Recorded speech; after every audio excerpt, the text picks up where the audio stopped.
अस्सलाम वालेकुम everyone, I hope you are doing well. और PSY 513 का ये GTP का सॉल्यूशन है। इस सॉल्यूशन को आपने कॉपी नहीं करना, इसको जस्ट आपने पैराफ्रेज करना है, अपनी वर्डिंग में करना है। क्वेश्चन बहुत इजी है, बहुत एक जनरल क्वेश्चन पूछा है उन्होंने क्रिएटिव राइटिंग के लिए आपकी, और एक अवेयरनेस चेक करने के लिए कि आपको कितनी इंसाइट है या अवेयरनेस है, और एक एज अ साइकोलॉजिस्ट और आपने कितनी हद तक जो है वो साइकोलॉजी को समझा है, या फिर कितनी ऑब्जर्वेंस आपकी ऑब्जर्वेशन जो है वो कितनी स्ट्रॉन्ग है। और इसमें जो क्वेश्चन है आपका बेसिकली उसमें उन्होंने कहा है कि why do in most individuals with personality disorders really seek treatment, यानी कि जो इंडिविजुअल्स हैं जिनको पर्सनालिटी डिसऑर्डर्स होते हैं वो क्यों जो है वो ट्रीटमेंट की तरफ क्यों नहीं आते।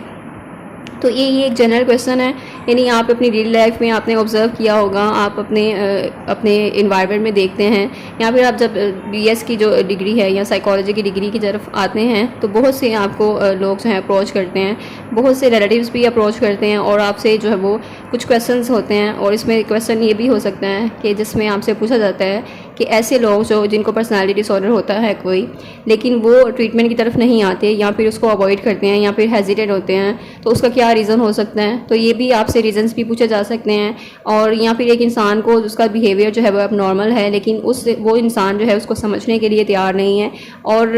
वो मानने के लिए तैयार नहीं है कि उसे ये कोई डिसऑर्डर हो सकता है या फिर कोई साइकोलॉजिकल डिसऑर्डर हो सकता है। तो इसके क्या रीज़न्स हो सकते हैं, इसके कौन से फैक्टर्स ऐसे हैं जो कि किसी इंसान को इस तरह जो है वो इस इनसाइड की तरफ नहीं आने देते, या ये अवेयरनेस नहीं है लोगों में, या वो नहीं समझते कि ये उन्हें कोई डिसऑर्डर हो सकता है या फिर उनको कोई ट्रीटमेंट की ज़रूरत है। तो ये एक फोरेंसिक साइकोलॉजी में आप जैसे कि क्रिमिनल्स को डील करते हैं, तो क्रिमिनल्स की सारी वो स्टडी होती है, उनको उनके पर्सनालिटी डिसऑर्डर्स देखना और उनको आइडेंटिफाई करना एंड देन उनका ट्रीटमेंट करना। तो ये क्वेश्चन ओवरऑल भी सारी साइकोलॉजी पे ही अप्लाई होता है कि जो पर्सनालिटी डिसऑर्डर्स होते हैं जिन इंडिविजुअल्स को, या जिनका जो इमोशनल या फिर बिहेवियरल प्रॉब्लम्स होती हैं किसी इंसान को, तो वो जो है वो उस ट्रीटमेंट क्यों नहीं करवाता अपना, या फिर आप उसको जो इन्वायरमेंटल के जो लोग हैं या फिर जो फैमिली है अगर वो आइडेंटिफाई कर रही है किसी इंसान में कि उसको ये डिसऑर्डर हो सकता है, लेकिन वो इंसान जो है वो उसको समझने के लिए तैयार नहीं होता, तो उसके क्या रीज़न्स हो सकते हैं। तो बेसिकली फर्स्ट रीज़न तो यही है कि वो इंसान जो है वो रियलाइज़ ही नहीं करता कि उसको कोई प्रॉब्लम है, यानी उसको इंसाइट ही नहीं है, उसके बारे में अवेयरनेस नहीं है कि उसकी कोई प्रॉब्लम हो सकती है। अब जो यानी आपको रियलाइजेशन नहीं होगी, आपको अवेयरनेस नहीं होगी कि आपको कोई पर्सनालिटी डिसऑर्डर है, या फिर आपकी जो थॉट्स हैं, जो कॉग्निशंस हैं या इमोशंस हैं या जो बिहेवियर्स हैं वो एबनॉर्मल की तरफ जा रहे हैं और अपनी भी लाइफ को आप डिस्टर्ब कर रहे हैं और दूसरों के लिए भी डिस्टर्बेंस जो है क्रिएट कर रहे हैं। तो ये सारी चीज़ें जो है वो एबनॉर्मल की तरफ अगर जा रही हैं और आपका बिहेवियर एबनॉर्मल है, यानी आपको ट्रीटमेंट की ज़रूरत है, लेकिन आप इस चीज़ को समझते ही नहीं है कि आपको कोई प्रॉब्लम हो सकती है, और इंस्टेड आप दूसरों में देखते हैं कि ये हमारी प्रॉब्लम नहीं है बल्कि दूसरों की प्रॉब्लम है। यानी आप अपनी जो रियलाइजेशन है, आपको जो अवेयरनेस है, जो इंसाइट होनी चाहिए अपने बारे में, वो इंसाइट आपको नहीं होती। या फिर आप इस तरह कह सकते हैं कि जो अपने जो ऐब हैं वो आप नहीं देख पाते, और दूसरों के मतलब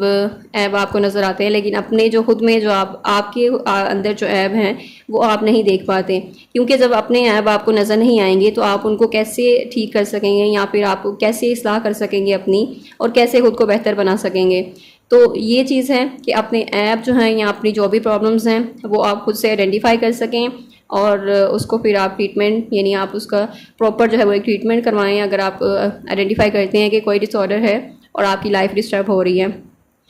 सो नेक्स्ट है कि दे फियर बीइंग जज्ड, यानी कि उनको डर होता है कि वो जज किए जा रहे हैं। ये हमारी सोसाइटी जो है यानी हमारी सोशल लाइफ में हम देखते हैं बहुत ज़्यादा लोगों में ये चीज़ पाई जाती है, बहुत ज़्यादा लोग जजमेंटल होते हैं, जिसकी वजह से लोगों में ये डर बैठ गया हुआ है कि हमें जज किया जा रहा है और लोग क्या कहेंगे, इस तरह का जो सुनने को मिलता है हमें एक डायलॉग। तो ये बहुत कॉमन है और लोगों का डर जो है वो हमें वाकई है, क्योंकि एक हमारी जो कल्चरिस्ट जो सोसाइटी है या हम कल्चरल मतलब होते हैं, तो हमें इस चीज़ को बड़ा बहुत ज़्यादा ख्याल होता है कि हमें अपनी वो रिस्पेक्ट जो है वो एलिमेंट होना चाहिए, और हमें जो लोग जो हैं वो बुरा ना कहें या फिर हम जो है वो गलत ना समझे जाएं। तो ये सारी चीज़ें कि आपको जज किया जा रहा है या आपको मिस जज किया जा रहा है, आपको मतलब कि जो स्टिग्मा है एक सोशल, वो जो है वो आप पे लग जाएगा, ये लेबल आप पे लग जाएगा उस डिसऑर्डर के हवाले से। और लोग जो हैं वो, जैसे कि हमारी सोसाइटी में एक तो बहुत मिसकंसेप्शंस बहुत ज़्यादा हैं, लोगों में अवेयरनेस बहुत कम है। और इस सब बिलखुसूस इस सब्जेक्ट को लेकर जो साइकोलॉजी आप पढ़ रहे हैं, और आपने सुना भी होगा, मोस्टली लोग सुनते ही हैं, यानी साइकोलॉजी की जब फील्ड में आते हैं तो आप बहुत से लोगों से सुनते हैं कि ये साइको बन जाएगा, या फिर ये साइकोलॉजी पढ़ रहे हैं साइको हो जाएंगे और पागल हो जाएंगे, पागलों के डॉक्टर हैं। यानी इस तरह की जो मिसकंसेप्शंस हैं, जो मिथ्स हैं, ये हमारी सोसाइटी में बहुत ज़्यादा कॉमन है। और उसको जो है वो कैसे आपने फिर डील करना है, ऑब्वियसली फिर हमें जो है वो एक स्ट्रॉन्ग हमारा होना चाहिए, माइंड सेट होना चाहिए कि हम उसको डील कर सकें और लोगों की बातों को जो है वो अवॉइड कर सकें। Because they are not aware, तो वो अनअवेयर हैं, उनको अवेयरनेस नहीं है, तो इसलिए फिर उनसे ज़रा काइंड ही बिहेवियर होना चाहिए, या फिर आपने उनको जस्ट इग्नोर कर देना है उनकी बातों पे तवज्जो नहीं देनी।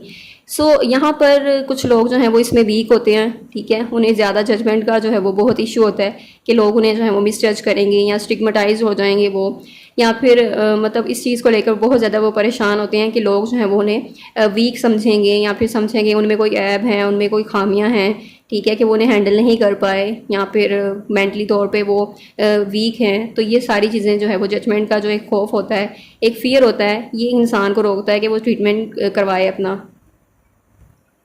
नेक्स्ट है ट्रस्ट इश्यूज़। कुछ इस तरह के भी थेरेपिस्ट होते हैं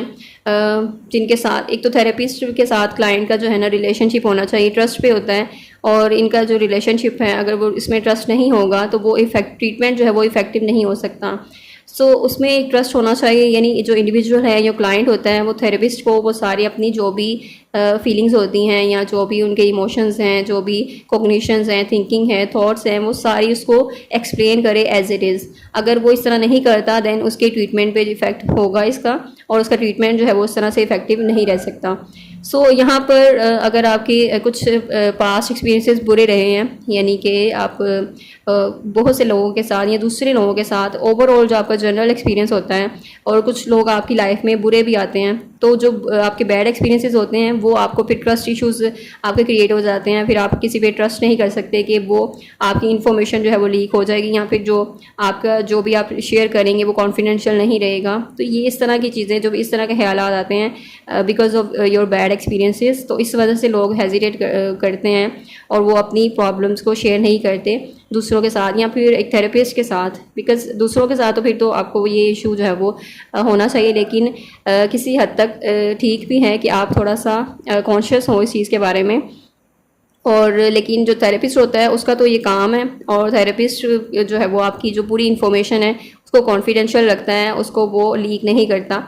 इसलिए एक थेरेपिस्ट पे तो टोटल जो है वो एक ट्रस्ट होना चाहिए, और क्लाइंट और थेरेपिस्ट के दरमियान ट्रस्ट रिलेशनशिप होना चाहिए। अदरवाइज़ वो उस तरह से चीज़ें वर्कआउट नहीं करेंगी और आपका जो ट्रीटमेंट है वो इफ़ेक्टिव नहीं होगा।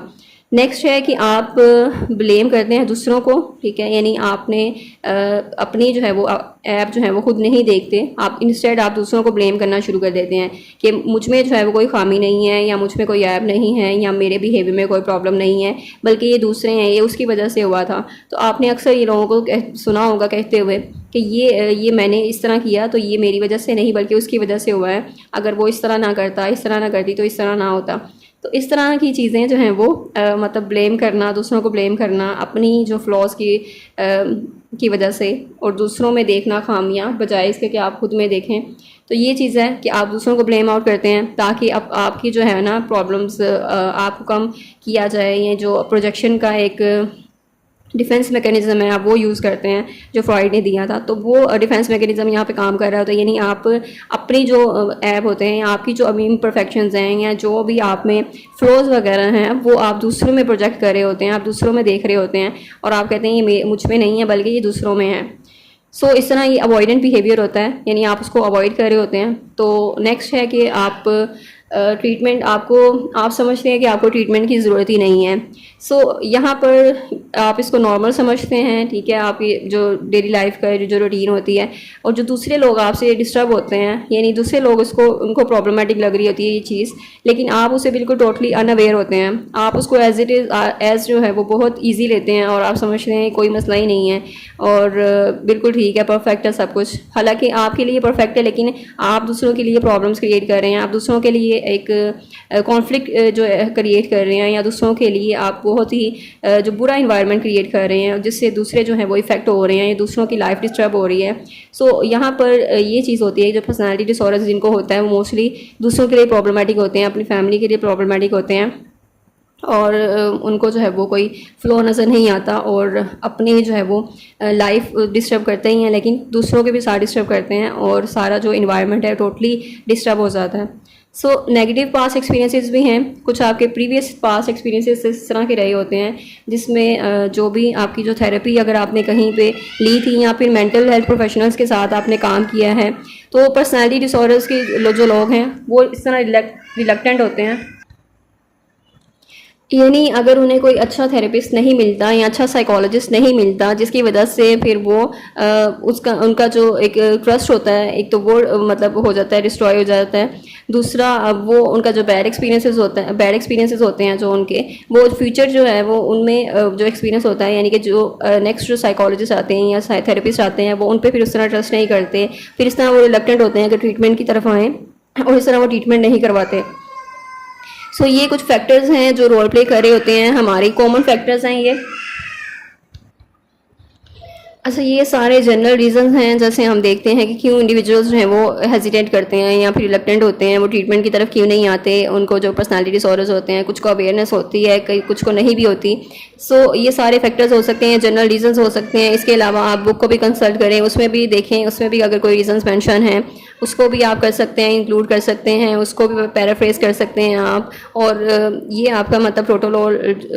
टोटल जो ओवरऑल आपका क्वेश्चन का जो एक आंसर है वो ये था। और जो लॉजिकल पॉइंट्स हैं या जो भी एग्जांपल्स के साथ आपने उसको बताना है, तो एग्जांपल्स में आप उसमें मज़ीद एडिशन कर सकते हैं कुछ, और इसमें बता सकते हैं, आप कुछ एग्जांपल्स दे सकते हैं, जैसे कि कोई डिसऑर्डर्स को मेंशन कर सकते हैं, जैसे नार्सिसिस्ट पर्सनालिटी डिसऑर्डर होते हैं, जो लोग अपने आप में कोई ऐप नहीं देखते, ठीक है, यानी अपने आप को परफेक्ट समझते हैं, आप उनका बता सकते हैं। बॉर्डर लाइन पर्सनैलिटी डिसऑर्डर का बता सकते हैं। और यहाँ पर जो एक्सप्लेन किए गए हैं जितने भी फैक्टर्स हैं, जितने भी पॉइंट्स हैं, उनमें भी आप एग्जांपल्स ऐड कर सकते हैं इस तरह की कोई, और इस तरह आप जो है वो आपका ये जीडीपी का सॉल्यूशन जो है वो इस तरह कवर हो जाएगा सारा। I hope I made it clear, और कोई कन्फ्यूजन नहीं होगी, अब आपको अंडरस्टैंडिंग भी हो गई होगी कि आपने क्वेश्चन को किस तरह जो है वो सॉल्व आउट करना है, और जीडीपी का सॉल्यूशन आपने किस तरह प्रिपेयर करना है। और ये वीडियो दूसरे स्टूडेंट्स के साथ भी शेयर करें जिनको कोई प्रॉब्लम है। और अगर आप न्यू हैं इस चैनल पे तो डोंट फॉरगेट टू सब्सक्राइब और press the bell icon so that you get the new videos update, और आपको बार बार वो सर्च ना करनी पड़े। सो इसके अलावा भी अगर कोई जीडीपी का आपको क्वेश्चन जो है वो सॉल्यूशन नहीं मिल रहा तो आप उसको कमेंट सेक्शन में बता सकते हैं। और इसके अलावा कोई भी साइकोलॉजिकल कॉन्सेप्ट या कोई भी साइकोलॉजी से रिलेटेड चीज़ जो है वो समझ नहीं आ रही तो आप वो भी बता सकते हैं, उसकी भी वीडियो बना दी जाएगी और क्लियर करने की उसको कोशिश की जाएगी। सो बेसिकली पर्पज़ तो हमारा यही है कि हम लर्न करें और अपने आप को इम्प्रूव करें, और एक जो हमारा जो सब्जेक्ट है उसको हम डिस्कवर करें कि बहुत ही ये वास्ट सब्जेक्ट है, और इसमें जितना भी नॉलेज आप गेन करें उतना ही कम है। सो जितना आप नॉलेज जो है वो लेंगे उसमें और उसको शेयर भी करेंगे तो शेयरिंग से जो आपका नॉलेज है वो और ज़्यादा इम्प्रूव होता है। तो बेसिकली पर्पज़ ही यही था कि आप ख़ुद भी सीखें, दूसरों को भी सिखाएँ, और आई होप कि इट विल वर्क और in future and we will be best psychologist. So best of luck everyone for the final term exams, and prepare well, and अपनी से प्रिपरेशन जो है वो स्टार्ट कर दें उसकी, अदरवाइज लास्ट टाइम पे आपको फिर प्रॉब्लम्स होंगी। So thank you so much, अल्लाह हाफिज़।